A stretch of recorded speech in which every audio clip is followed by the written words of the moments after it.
Então o anjo do Senhor veio. E quando ele vem é para resolver alguma coisa. Aleluia. O anjo de Deus não vem à toa. E necessariamente esse,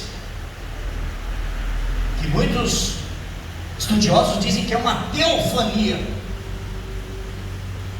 que é a presença de Jesus no Velho Testamento. Já pensou? Que ele veio em forma de anjo. E ele vem chamar especificamente um homem valoroso. E então a Bíblia diz para nós: o anjo do Senhor veio.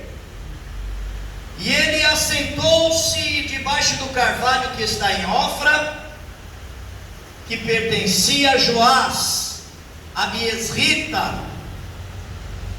Gideão, seu filho, estava malhando trigo no lagar, para salvar o trigo, o alimento dos midianitas. E então o anjo do Senhor lhe apareceu e lhe disse: o Senhor é contigo, varão valoroso. Quantos creem que o Senhor é contigo aqui nessa noite, querido? Glória a Deus. Aleluia. O Senhor viu alguma coisa em mim, em você, que nos faz diferente. O Senhor viu um ânimo em mim, em você, que Ele pode dizer: achei em você alguma coisa que eu não vi em muitas pessoas lá fora. Achei em você alguma coisa que tem valor. Achei em você um valor específico do qual eu necessitava para esses dias de hoje. Gideão foi recebido pelo anjo dessa maneira.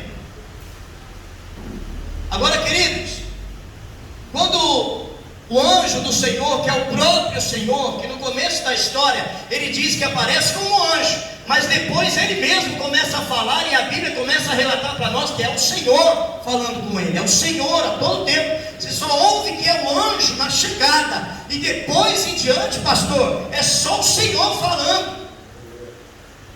Mesmo porque a Bíblia diz para nós que os anjos, eles são os nossos conservos.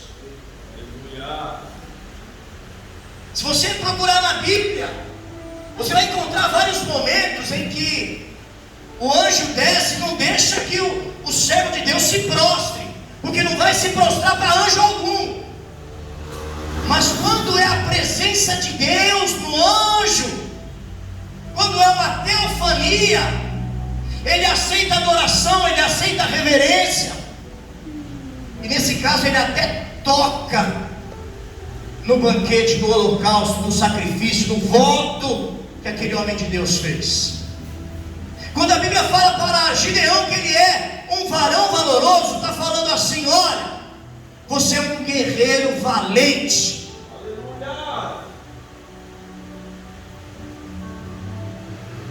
Chama ele de homem valente, varão valoroso.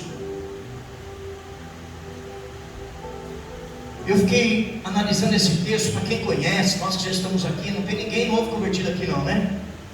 Todo mundo aqui já conhece a palavra de Deus, já está na presença de Deus há algum tempo. Quando o anjo aparece para ele e fala: o Senhor é contigo, homem de Deus, o varão valoroso, ele começa a fazer as reclamações dele. Ele começa a falar as lamentações que ele tem. Ele fala assim: meu, se o Senhor é comigo, por que está acontecendo isso na nossa terra? Por que está acontecendo isso com o nosso povo? Se o Senhor é comigo mesmo, por que está acontecendo tanta tribulação? Se o Senhor é comigo, por que isso, por que aquilo? E eu teve um tempo da minha vida que eu cheguei a achar que Gideão é meio reclamador, meio murmurador. Mas como eu estou caminhado já na presença de Deus, eu sei que hoje eu posso sentar na presença do meu Deus, debaixo do carvalho que está em Ofra, e dizer: Senhor, eu quero que o Senhor explique para mim o que está acontecendo com isso, com esse aqui, com aquele ali, com aquele outro, porque eu sou o cabeça, Pai, eu sou o líder desse povo, eu sou o homem da minha casa. As criancinhas tão pequenininhas, eles sabem que tem tem hora de comer, que tem hora de jantar, de almoçar, mas eles não sabem o valor que tem ir atrás de malhar o trigo. O que eles querem saber em casa é que vai ter o trigo na hora de comer. E quando o Senhor escolhe, querido, o Senhor escolhe qualquer pessoa, não. Eu quero dizer para você, querido, que já é pai. Quantos são pais aqui? Levante as mãos.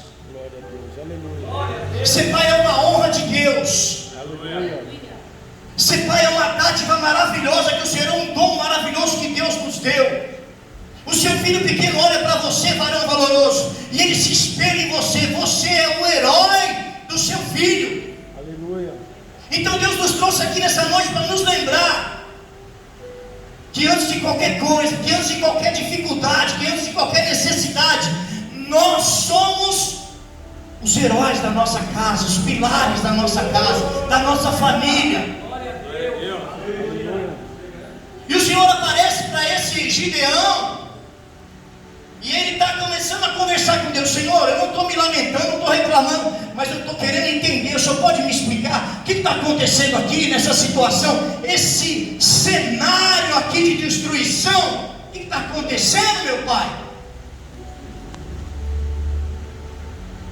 Então o Senhor, exatamente nessa hora que ele acaba de conversar, Deus responde para ele. Deus explica para ele por que o anjo desceu lá. Deus explica para ele por quê. E Deus quer explicar para mim e para você, nas nossas aflições, os porquês das situações. Eu quero que você acompanhe comigo. Se você está com a Bíblia aberta, eu gosto muito de Bíblia. No versículo 14, a palavra vai dizer assim, no capítulo de Juízes 6. Então o Senhor olha para ele, depois que ele conversa com o Senhor, e diz, você está vendo aqui que já não fala mais que é o anjo, já começa a falar que é o Senhor. Então o Senhor olhou para ele e disse, vai nessa tua força e vai livrar Israel da mão dos midianitas. Glória a Deus. Porventura não te enviei eu? Isso aqui, querido, para mim explica tudo.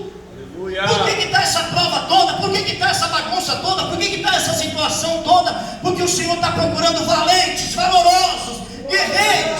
E Ele achou você, irmão, no meio desse caos que está passando na tua família, na tua casa, talvez no teu relacionamento.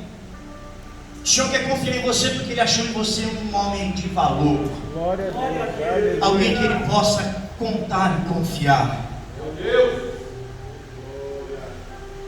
Os midianitas era o povo do Oriente, ele era descendente dos árabes. Eu não tenho tempo aqui para explicar essa guerra de árabe e de judeu, mas isso vem de lá, de Isaac, irmãos. Isso vem de lá, de Abraão. Isso é uma guerra antiga. A gente vê nos dias de hoje ainda os povos de Israel guerreando com os muçulmanos. Os muçulmanos são os árabes. Eles guerreando lá, sabe que os caras tiveram coragem. Quando Israel saiu na peregrinação, eles correram lá e construíram a mesquita de Omar, em cima onde era o templo de Salomão. E essa é uma guerra que ninguém pode impedir. É só Deus que pode vir e trazer a paz sobre esses dois povos. Porque os árabes descendem de Ismael, e o povo de Israel, os judeus, eles descendem de Isaac. Abraão teve um filho com a Sara, que era o da promessa, foi Isaac. E dele saíram o povo de Israel. Mas ele teve um filho com a egípcia também, que era serva, e o nome dele foi Ismael. E Ismael foi mandado embora junto com a mulher, com a mãe. Mas Deus falou assim, também é filho de Abraão, e é um povo valoroso, e é um povo valente, e é brigador. Você está entendendo? Glória a Deus. Glória a Deus. E os midianitas vêm, e a Bíblia diz para nós que eles vêm como se fosse um enxame. Eles vêm como gafanhoto, eles invadem, eles obrigam